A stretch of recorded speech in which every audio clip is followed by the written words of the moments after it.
Alright, let's dive into this thing. So I picked up a 1997 4runner limited 4x4, and this thing has been abused. I'm going to show you guys all the little things that are messed up with this thing. I don't think I get everything, but just to start off, no coolant in the radiator. I drove this thing home, about 20-minute drive from where I picked it up, and she's pretty low on coolant. Not to mention that it's mixed. We got pink coolant mixed with that Prestone green that's supposed to be for all vehicles.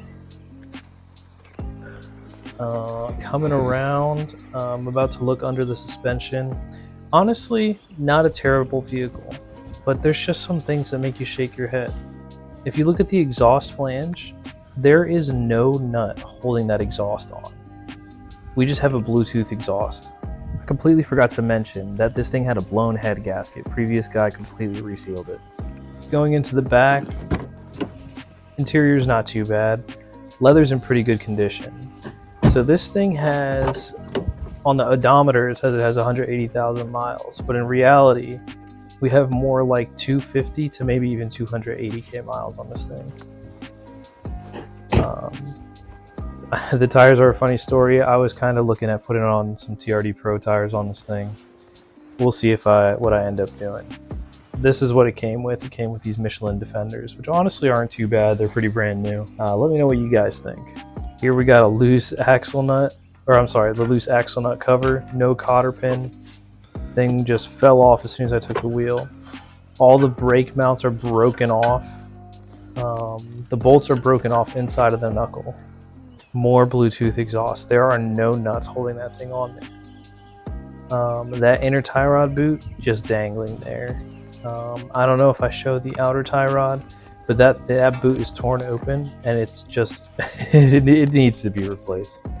This thing needs a lot of TLC. Anything else? We're missing strut hat nuts. You're just hearing me in the original video, just realizing what is going on. Nice.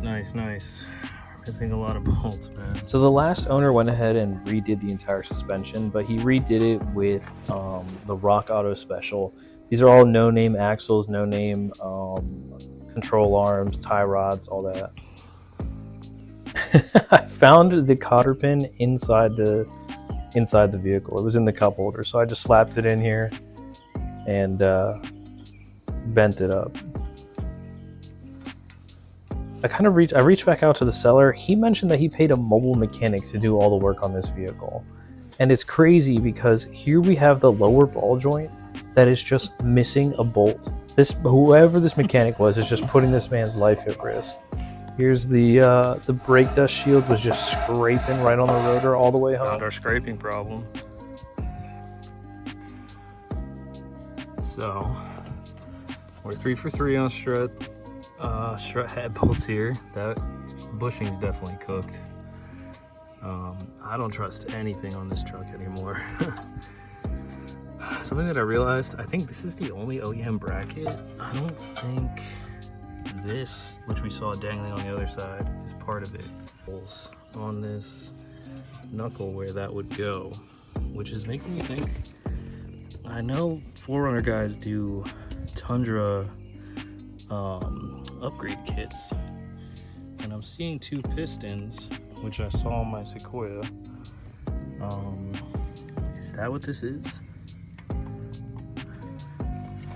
Gonna find out very soon. Also bent this little bracket back, and I think we're gonna fix our scrape issue. Oh, another surprise. Missing more cotter pins. Gotta love that. Yeah, man, I definitely don't trust a single thing on here. More to come. Some more buffoonery I didn't even notice when I was recording. This is not attached to the calipers. The brake pad is just floating in here. I was wondering why I could see this piston. This side got it.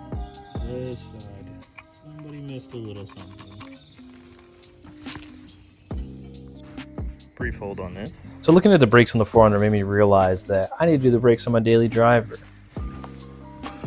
Well, there There's your problem, bud.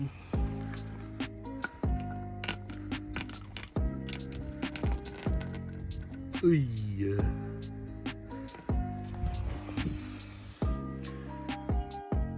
This is the end of the video, guys. I know this hasn't been the most exhilarating video ever. I'm excited to bring the channel back to life. This is going to be the lowest production video that you'll ever see on this channel, ever. Promise that. The Death Trap 4runner is going to make a return. I'm excited to keep making videos on it. Let me know what you guys want to see on that thing. I think first things first, we're just going to bring it up to speed. Get it back on the road, be reliable, and just go from there. Maybe we'll occasionally see the Sequoia like we're seeing right now, just some basic maintenance stuff. She's my daily driver for now. Let me know what you guys want to see. I'm excited. Let's get after this.